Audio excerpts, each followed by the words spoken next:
एक बार फिर आपका स्वागत है मनीष सर 123 यूट्यूब चैनल पर।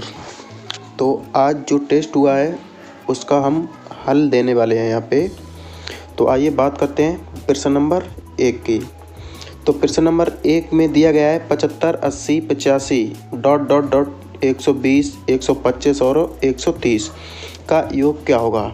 तो आइए चलते हैं, निकालते हैं इसका योग। तो योग के लिए हम क्या करते हैं, योग का एक सबसे रामबाण फार्मूला होता है। तो क्लास में बताया हुआ है क्या होता है। अगर आप योग बटे 2 कर देते हो, योग बटे 2 कोष्टक में आप क्या करोगे, अंतर, और अंतर बटे आप क्या कर दोगे, सर्वा अंतर। जिन इन संख्याओं के बीच जो सर्वा अंतर होगा उसका सर्वा अंतर। प्लस में आप क्या करोगे, प्लस में आप यहाँ पे एक और कर दोगे। तो ये होता है आपका योग का फार्मूला। सबसे वेट इसमें चाहे एक तरफ से दी जाए, चाहे आपकी सम दी जाए, चाहे आपकी विषम दी जाए या अंतर से दी जाए, तो यहाँ से सभी का योग निकल आएगा। जैसे आइए हम बात करते हैं। तो यहाँ पे सबसे पहले लिखा हुआ है योग बटे 2। तो योग हम क्या करेंगे, हमें केवल 2 ही संख्या से लेना देना है, एक पहली संख्या और एक लास्ट में दी गई है अंतिम संख्या। तो अगर हम 130 और 75 का योग कर लेते हैं तो हमारा योग कितना हो जाएगा। अब देखिए यहाँ पे कैसे जोड़ेंगे, 130 और 130 में अगर हम डायरेक्ट 70 जोड़ दें तो हमारा 200 हो जाएगा, और 5 यहाँ पे एक्स्ट्रा मिला हुआ है। इसका मतलब जो यहाँ पे योग होने वाला है वो आपका हो जाएगा 205। तो हम कर लेंगे यहाँ पे 205 और बटे आपका क्या लिखा हुआ था 2। इसके बाद यहाँ पे लगा देंगे हम गुणा का चिन्ह जो कोष्टक था। इसके बाद प्रथम संख्या और अंतिम संख्या का हम क्या ले लेंगे, अंतर। तो अगर हम अंतर लेते हैं तो हमारा अंतर आ जाएगा यहाँ पे 55। और इसके बाद इनके बीच हम देखेंगे इन संख्याओं के बीच जो अंतर आ रहा है, 75 से 80 हुआ, 80 से 85 हुआ, इसका मतलब अंतर कितना है 5। तो हमने यहाँ पे 5 का भाग लगा दिया, प्लस हमारा क्या लिखा हुआ था 1, ये हो गया 1। अब हम 5 से यहाँ से काट लें, 5 एकम 5, 5 एकम 5 और 11 और 1 कितना हो जाएगा 12। और 2 से अगर हम यहाँ से काटेंगे 2 और ये 2 से कटे कितना हो जाएगा 6, 2 छंग 12। अब 6 का हम क्या करेंगे इसमें गुणा। तो करते हैं 6 पंजे 30, 30 का कितना हो जाएगा 0, और यहाँ पे 0 लिखा हुआ तो कितना हो जाएगा पूरा पूरा 30। इसके बाद 6 दूनी 12। तो हमारा जो आंसर आ जाएगा वो कितना आ जाएगा 1230, अर्थात आंसर होने वाला है इसका ए। तो हमारा कौन सा आंसर ठीक हो जाएगा ए। अब आइए हम बात करते हैं प्रश्न नंबर 2 पर। तो प्रश्न नंबर 2 दिया गया है 1265 में किस संख्या से भाग दें कि भागफल हमारा 84 और शेषफल कितना मिल जाए 5 मिल जाए। तो जब इस प्रकार का सवाल दिया जाए तो हमें क्या करना है, ये जो शेषफल 5 दिया गया है तो 1265 में आप इस 5 को माइनस करेंगे। तो अगर हम माइनस यहाँ से करते हैं तो हमारा कितना मिलेगा 1260। अब 1260 में हमें क्या करना है, जो ये दिया गया है भागफल कितना दिया गया है 84 से अगर हम भाग लगाते हैं तो हमारा यहाँ पे जो आंसर आने वाला है वो हो जाएगा 15। 84 से 1260 को काटेंगे तो कितना आ जाएगा 15, अर्थात जो आंसर होने वाला है यहाँ पे कितना हो जाएगा 15। आइए हम बात करते हैं प्रश्न नंबर 3 की। तो प्रश्न नंबर जो 3 दिया गया है, रूट में दिया गया है 8.41 प्लस रूट में 0.0841 प्लस रूट में 0.000841। तो रूट में कोई जब संख्या होती है तो हम उसको जब बाहर निकालेंगे तो किसी ना किसी का वो जोड़ा बनेगा। तो अब आप यहाँ पे देखिए जो 841 दिया गया है ये किसी ना किसी का वर्ग है। तो अगर हम वर्ग की बात करते हैं तो ये 25 से ऊपरी है, और लास्ट में जो 1 आता है वो 29 का वर्ग, मतलब कि 9 में 81, 9 आ गया। तो इसका मतलब ये जो वर्ग है वो 29 का है। अब हमें यहाँ पे जोड़ना है, तो जोड़ेंगे कैसे। तो यहाँ पे लिखा हुआ है 1 पॉइंट के बाद मान, यहाँ पे लिखा हुआ है जो वर्ग होता है और पॉइंट में अगर रूट में चला जाता है तो उसमें एक जोड़ा बनेगा यहाँ पे। तो दशमलव कितने पे लगेगा 1 अंक के बाद। तो इसको हम लिख सकते हैं 2.9। इसी प्रकार हम इसको लिखेंगे प्लस कितना जोड़ा बन रहा है, लास्ट से देखेंगे 2 जोड़े बन रहे हैं, इसका मतलब दशमलव जो लगेगा 2 अंकों के बाद, इसका मतलब 0.29 हो जाएगा। इस प्रकार हम तीसरे को जोड़ेंगे। तीसरे में देखो कितने बाद लगा हुआ है, 3 और 3 6 अंक दिए गए, मतलब 6 अंक के बाद दशमलव लगा हुआ है। तो हमारा जो दशमलव लगेगा वो 3 अंकों के बाद लगने वाला है। 3 अंकों का मतलब हमारा यहाँ हो जाएगा 0, 2 और 9, 0, 2 और 9। अगर हम इन तीनों संख्याओं को जोड़ लेते हैं तो हमारा आंसर आ जाएगा ऑप्शन नंबर सी, अर्थात हमारा आंसर होने वाला है सी। इसी प्रकार हम बात करते हैं प्रश्न नंबर 4 की। तो प्रश्न नंबर 4 जो दिया गया है, राम 33 सेब बेचकर 11 सेबों के विक्रय मूल्य के बराबर लाभ प्राप्त होता है, तो लाभ अथवा हानि परसेंट ज्ञात कीजिए। तो इसमें हानि वाली बात ही नहीं होगी, जब वो लाभ की बात कर रहा है तो यहाँ पे लाभ वो दिया गया है तो इसका मतलब उसे लाभ ही होने वाला है। अब क्लास में बताया था कि 11 सेब, और यहाँ पे ये वाला शब्द पकड़ना है, विक्रय मूल्य के बराबर लाभ होता है। जब लाभ होता है तो शुरू की जो संख्या दी जाती है उसमें से ये वाला जो 11 होता है वो घट जाएगा। जब घट जाएगा तो टोटल कितना हो जाएगा, ऊपर 11 आ जाएगा और नीचे घट के कितना आ जाएगा, 22 आ जाएगा। 22 के बाद अगर हम परसेंट की बात करें तो परसेंट में बढ़ाने के लिए गुणा कितने कर देते हैं, 100 का, और यहाँ से काटेंगे 11 कम 11, 11 दूनी 22, और 2 से जब हम इस संख्या को काटेंगे तो हमारा आंसर आने वाला है 50। तो 50% इसको क्या हो जाएगा, लाभ हो जाएगा। इसके बाद हम बात करते हैं क्वेश्चन नंबर 5 की। तो क्वेश्चन नंबर 5 दिया गया है, 1000 का 25% का परसेंट क्या होगा। तो इसका आंसर देने के लिए हम क्या करेंगे, 1000 सबसे पहले लिख लेंगे, 1000 के बाद इसका हम 25% निकालेंगे। तो 25 के बाद अगर हम परसेंट हटाते हैं तो हमारा नीचे कितना आ जाएगा, 100। इसके बाद हम ऊपर दिया गया परसेंट, तो परसेंट को हटाएंगे तो ऊपर कोई ना कुछ आएगा, तो उसको कुछ भी मान लो, ए मान लिया, और परसेंट हटाया नीचे कितना आ जाएगा, 100। इसके बाद फिर उसका परसेंट लिखा हुआ है तो फिर यहाँ पे मान लो कोई चीज़ संख्या बी है। इसके बाद अगर परसेंट दिएगा तो फिर नीचे हटेगा परसेंट, तो कितना आ जाएगा नीचे 0। अब हम क्या करेंगे, यहाँ से हमारे पास ये 3 0 ये वाले दिए गए हैं तो हम नीचे से 3 0 को काट देंगे। तो 3 0 यहाँ से अगर हम काट देते हैं तो ये वाले 3 कट गए। अब नीचे हमने देखा तो 0 कितने बचे हुए हैं, 1, 2 और 1, 3। तो ये जो 3 0 बचे हुए हैं यही 3 अंकों में दशमलव आपका लग जाएगा, जबकि ऊपर बचा हुआ है आपका 25, ये वाले 3 0 कट गए। तो हमारा आंसर हो जाएगा 0.025, अर्थात ऑप्शन नंबर दिया गया है इसमें वी ऑप्शन। तो 5 का आंसर होने वाला है वी। आइए अब हम बात करते हैं क्वेश्चन नंबर 6 की। तो क्वेश्चन नंबर 6 दिया गया है, कोई धन 20% वार्षिक दर से कितने समय में 3 सही 1/2 गुना हो जाएगा। तो गुने वाला सवाल बताया हुआ है, जब भी गुना दिया जाए तो गुना में अगर आप 1 माइनस करोगे और इसके बाद जो भी दिया जाएगा 20 दिया गया है तो वो उसका नीचे भाग लगा दोगे। तो 3.5 में अगर हम 1 कम करते हैं तो हमारा 2.5 बचता है। 2.5 बचने का मतलब होता है 5/2 बचा हुआ है।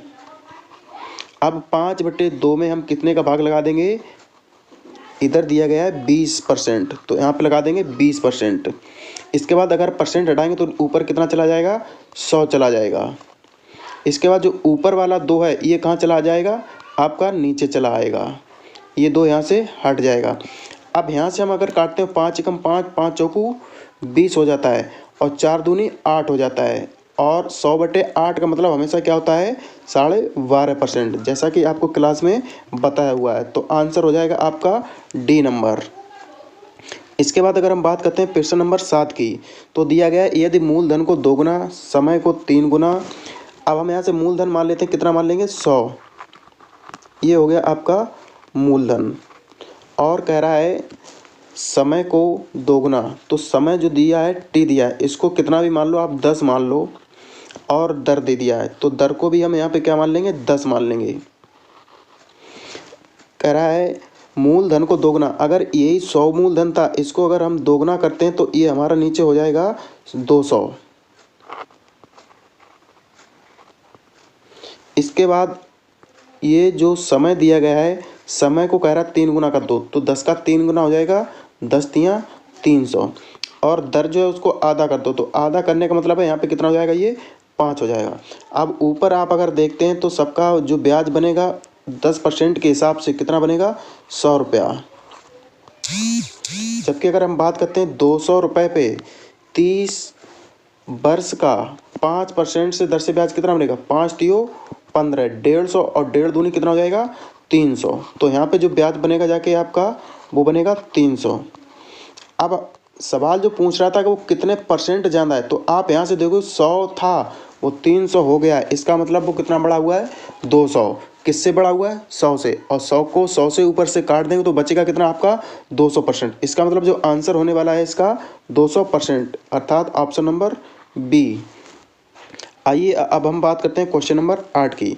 तो क्वेश्चन नंबर जो 8 दिया गया है वो कह रहा है 20 आदमी 8 दिन में 1000 रुपये कमाते हैं, कितने आदमी 2 दिन में 200 रुपये कमाएंगे। तो इस क्वेश्चन के लिए हम क्या करेंगे 20, इसके बाद 8 जो मिश्र समानुपात में पढ़ाया हुआ है, कभी भी आपके व्यक्ति नहीं चेंज होगा, दिन चेंज नहीं होगा, घंटा मिनट ये भी चेंज नहीं होगा, चेंज होता है तो केवल वर्क जो काम होता है वो चेंज हो जाता है। और यहाँ पे आप क्या चेंज होने वाला है, केवल आपके रुपए चेंज होने वाले हैं। जो 1000 रुपये कमा रहा है ये 1000 जो है वो आपका उठ के चले जाएगा उस साइड में, तो उस साइड में कर लेंगे हम 1000 रुपये, और उधर का जो 2 रुपये बोल रहा है 200 रुपये, तो उधर वाला जो 200 रुपये है वो आपका आ जाएगा इस साइड में, तो इस साइड में आप 200 रुपये लिख लोगे। इसके बाद उधर जो बोला गया 2 दिन, तो इधर गुणा 2 का और कर लेंगे। अब इधर के 3 जीरो हम इधर से 3 जीरो से काट देंगे, तो हम जब 3 जीरो काट देंगे तो जो 2 बचा हुआ है ये 2 वाला भी यहाँ से 2 से कट जाएगा, तो हमारा आंसर हो जाएगा 8 दूनी 16, अर्थात ऑप्शन नंबर दिया गया ए। तो इसका आंसर हो जाएगा ए ऑप्शन।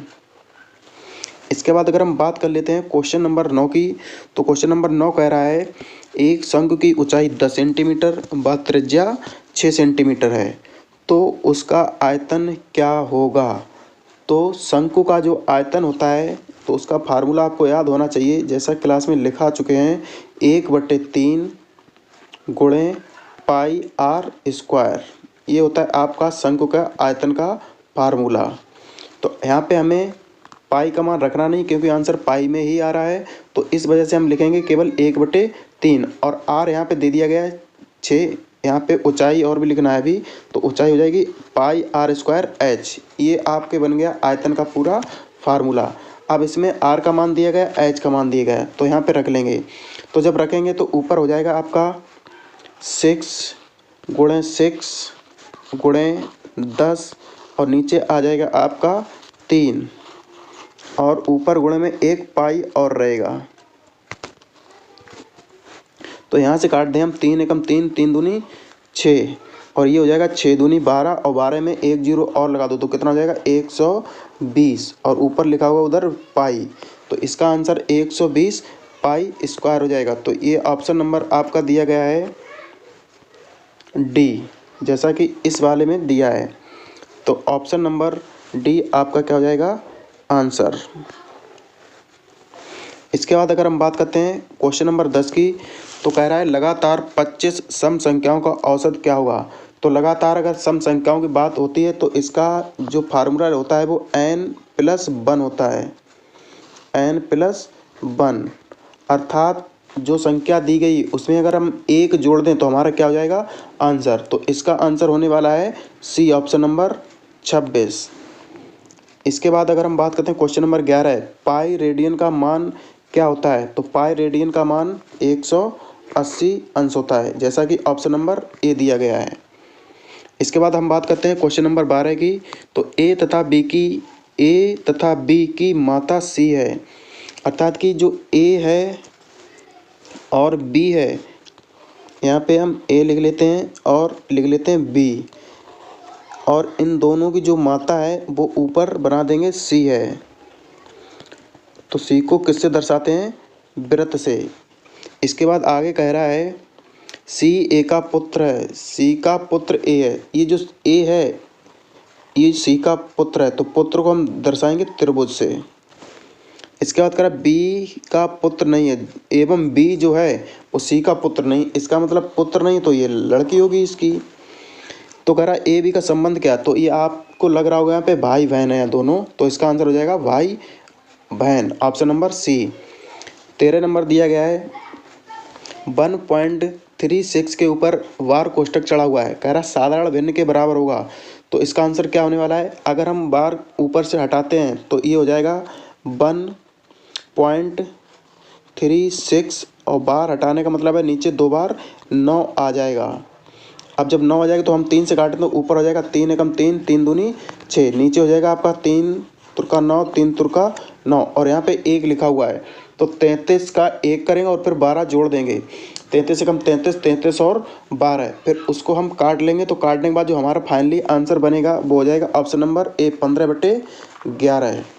इसके बाद अगर हम बात करते हैं क्वेश्चन नंबर 14 की, तो 14 नंबर दिया गया है दशमलव भिन्न 0.00625 का वर्गमूल क्या होगा। तो इसमें वर्गमूल जब भी पूछा जाए तो 2 का जो जोड़ा बनता है उसमें देख लो दशमलव के अंक बाद आना है 3 अंक बाद, और 3 अंक बाद दशमलव आना है। तो ऐसा ही एक ही ऑप्शन मात्र मिल रहा है जो ऑप्शन नंबर है आपका सी। इसके बाद अगर हम बात कर लेते हैं क्वेश्चन नंबर 15 की, कह रहा है एक व्यक्ति अपनी कुल आय का 1/4, ये 1/4 दिया गया बचत कर लेता है तथा 48 रुपये खर्च कर लेता है। अब बताइए 4 में से 1 की बचत करता है तो खर्च कितना कर रहा होगा, वहाँ पे 3 कर रहा होगा, और ये जो 3 का मान है वो आपके 48 के बराबर हो जाएगा। अब जब 3 के बराबर हो जाएगा तो 3 से हम 48 काटेंगे 16 बार कटेगा। अब कह रहा पूरी आय कितनी, तो पूरी आय यहाँ पे कितनी लिखी हुई 4 लिखी हुई, तो 16 का चौकू कितना हो जाएगा 16 चौकू 64, अर्थात answer number V. Question number 16 दिया गया है। अब जीके आ चुकी है यहाँ पे। शून्य का आविष्कार किया था, तो शून्य का आविष्कार भारतीयों ने ही किया था और शून्य से संबंधित 3 क्वेश्चन आते हैं। अगर आपसे पूछ दे शून्य आधारित बजट पेश करने वाला प्रथम देश कौन सा है, तो इसका आंसर होगा अमेरिका। यदि बात करते हैं शून्यकाल, जो संसद का सत्र होता है शून्यकाल, वो किसकी देन है, तो ये भारत की देन है। और शून्य किसने दिया था, तो ये भी भारत ने ही दिया था। क्वेश्चन नंबर अगर हम 17 की बात करते हैं, सूर्य का प्रकाश किस प्रक्रिया से पृथ्वी पर पहुंचता है, तो इसका आंसर हो जाएगा ऑप्शन नंबर सी, जैसा कि दिया गया है विकिरण। तो इसका आंसर हम लगा देंगे विकिरण। अगर हम बात करते हैं क्वेश्चन नंबर 18 की, तो क्वेश्चन नंबर जो 18 दिया गया है, गोबर गैस का मुख्य घटक क्या है, तो गोबर गैस का जो मुख्य घटक है वो ऑप्शन नंबर ए दिया गया है मीथेन गैस हो जाएगा। इसके बाद अगर हम बात करते हैं क्वेश्चन नंबर 19 की, तो क्वेश्चन नंबर 19 दिया गया है भारत में सबसे कम वन क्षेत्र किस राज्य में है, तो सबसे कम अगर हम वन की बात करते हैं तो ये हरियाणा राज्य आ जाएगा। हरियाणा राज्य में सबसे कम वन पाए जाते हैं। अगर हम बात करते हैं क्वेश्चन नंबर 20 की, तो दिया गया है विश्व के क्षेत्रफल का कितना भाग है वो भारत के पास है, तो क्षेत्रफल में अगर पूरे विश्व की बात करी जाए और भारत का उसमें स्थान है तो ये है आपका 2.43%, मात्र 2.43% ही क्षेत्रफल भारत के पास है पूरे विश्व का। अगर हम बात कर लेते हैं क्वेश्चन नंबर 21 की, तो इसमें दिया गया है विजयवाड़ा जो है किस नदी के किनारे बसा हुआ है, तो विजयवाड़ा आपका कृष्णा नदी के किनारे बसा हुआ है, अर्थात इसका आंसर हो जाएगा ए। अब हम बात करते हैं क्वेश्चन नंबर 23 की, तो क्वेश्चन नंबर 23 दिया गया है पश्चिम बंगाल की सीमाएं कितने देशों के साथ लगती हैं, तो इसका आंसर हो जाएगा 3 देशों के साथ। इसके बाद अगर हम बात कर लेते हैं इसका आंसर 3। इसके बाद 24 नंबर दिया गया है उड़ीसा की पूर्व राजधानी कहाँ थी, तो उड़ीसा की पूर्व जो राजधानी थी वो कटक में थी। अगर हम बात करें कि उड़ीसा का जो पूर्व नाम था वो क्या था, तो उड़ीसा का पूर्व नाम उत्कल था जबकि उसकी राजधानी कटक थी। अगर हम बात करते हैं क्वेश्चन नंबर 25 की, तो दिया गया पूर्वी घाट की सबसे ऊंची चोटी कौन सी है, तो पूर्वी घाट की सबसे ऊंची जो चोटी है वो महेंद्रगिरी है। ऑप्शन नंबर इसका हो जाएगा आपका डी।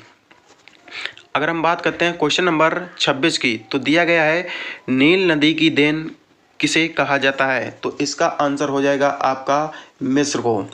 इसके बाद अगर हम बात कर लेते हैं प्रश्न नंबर 27 की, तो 27 दिया गया है पृथ्वी के सबसे निकटतम ग्रह कौन सा है, तो पृथ्वी के सबसे निकटतम ग्रह जो है वो आपका आंसर हो जाएगा शुक्र ग्रह।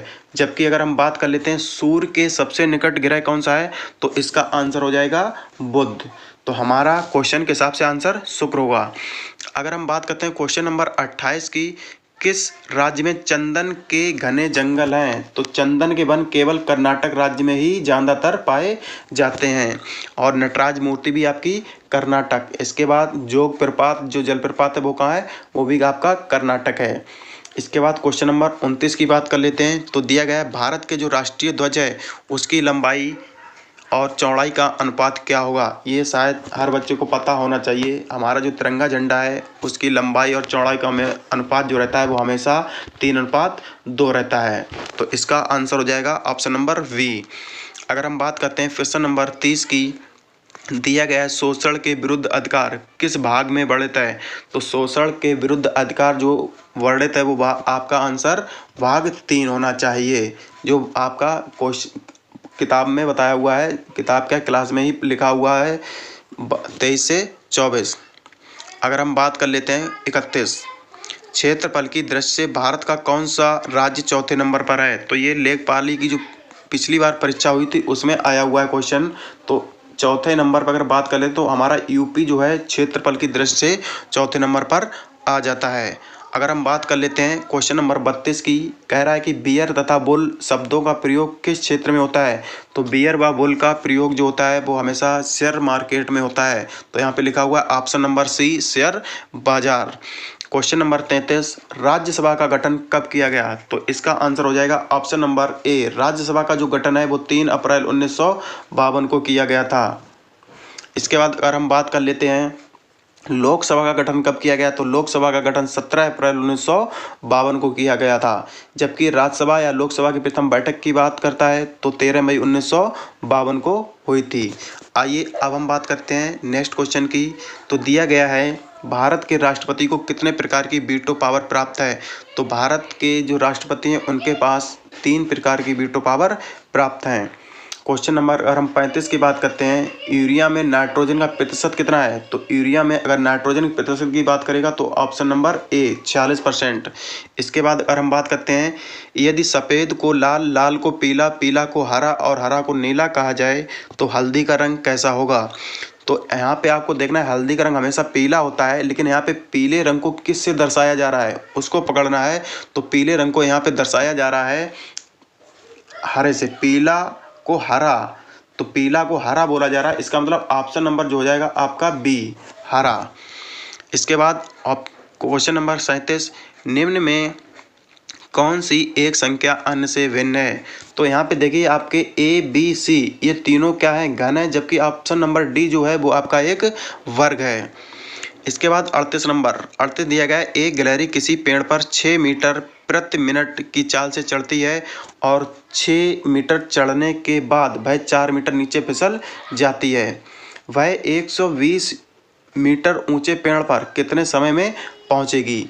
तो ये देखिए 6 मीटर जाती है और 4 मीटर नीचे आती है, इसका मतलब वो चढ़ कितना पाती है? 2। तो हम क्या करेंगे, टोटल जितना चढ़ना होता है उसी में से 2 हम माइनस कर देंगे। अब यहाँ से भाग लगा दो, 6 कितना दिया गया है, 6 मीटर चढ़ जाती है, तो 6 का भाग लगाए, 6 दूनी 12। इसके बाद यहाँ पे आएगा 60 और 60 में हम 2 कर देंगे माइनस, तो माइनस करें तो आंसर बन जाएगा आपका सी, 58 मिनट। इसके बाद क्वेश्चन नंबर दिया गया है 39, रमेश का जन्म 21 अक्टूबर को हुआ था, वह सोहन से 9 दिन छोटा है। इस वर्ष गांधी जयंती रविवार को पड़ी थी, तो सोहन अपना जन्मदिन किस दिन मनाएगा? तो गांधी जयंती हमेशा 2 अक्टूबर को ही पड़ती है, इसका मतलब 2 अक्टूबर को रविवार था। तो आपसे पूछा गया है 21 अक्टूबर का दिन निकाल लेंगे, उसके बाद 9 दिन उससे छोटा कर देंगे, तो आंसर यहाँ पे जो बनेगा ऑप्शन नंबर सी, इसका मतलब आंसर हो जाएगा आपका बुधवार। इसके बाद अगर हम बात कर लेते हैं क्वेश्चन नंबर 40 की, प्लस का अर्थ गुणा, भाग का अर्थ माइनस और गुणा का अर्थ भाग है, तो माइनस का अर्थ प्लस हो तो 4 + 11 भाग, तो हम क्या करेंगे यहाँ पे जितने भी सिंबल दिए गए वो सारे बदल लेंगे और बदलने के बाद फाइनली जो आंसर हमारा बनेगा तो ऑप्शन नंबर ए 94। इसके बाद अगर हम बात कर लेते हैं 41 नंबर की, तो 41 दिया गया है, एक थैले में 50 पैसे, 25 पैसे एवं 1 रुपये के सिक्कों का मूल्य 5:6:2 है। यदि सभी सिक्कों का मूल्य 42 रुपये हो तो 25 पैसे के सिक्के की संख्या कितनी होगी? तो यहाँ पे जो पैसे आपके रुपए पैसे ऊपर दिए गए इनका अनुपात में हम गुणा कर लेंगे और फिर रुपए उनको बना लेंगे, रुपए बराबर रुपए कर देंगे तो हमें 1 पॉइंट का मान मिल जाएगा। वहाँ से हम क्या करेंगे, 25 पैसे वाला पूछा गया तो 25 पैसे वाले में हम गुणा कर देंगे, तो फाइनल में जो आंसर हमारा बनेगा तो ऑप्शन नंबर यहाँ पे दिया गया है डी, तो आंसर आ जाएगा आपका 42। इसके बाद क्वेश्चन नंबर 42 दिया गया है, यदि आज गुरुवार है तो 363 दिनों के बाद कौन सा दिन होगा? तो हम 363 में अगर हम भाग लगा देते हैं तो हमारा पूरा यहाँ पे भाग नहीं लगेगा, तो आंसर यहाँ पे गुरुवार हो तो 300 दिन, तो 7 से भाग लगाना है, तो 7 से भाग लगाओ कितना आ रहा है, तो 7 चौक 28 7 पन्ना 35 एक बता, फिर 7 एकम 7 आपका बच रहा है उधर, मतलब कि गुरुवार में एक दिन आप घटा दो तो आंसर बन जाएगा इसका बुधवार। लेकिन यहाँ पे ऑप्शन इसका नहीं है, या तो 5 जोड़ लो या तो आप इसमें से एक घटा दो, तो ऐसा ऑप्शन यहाँ पे माल नहीं है, तो ऑप्शन इनमें से कोई नहीं। अगर हम बात करते हैं 43 नंबर की, तो यहाँ पे दिया गया है कि निम्न त्रिभुज कितने त्रिभुज हैं, तो इसका ऑप्शन नंबर ए 12 है। तो ये था आज का पेपर, मिलते हैं हम नेक्स्ट वीडियो में।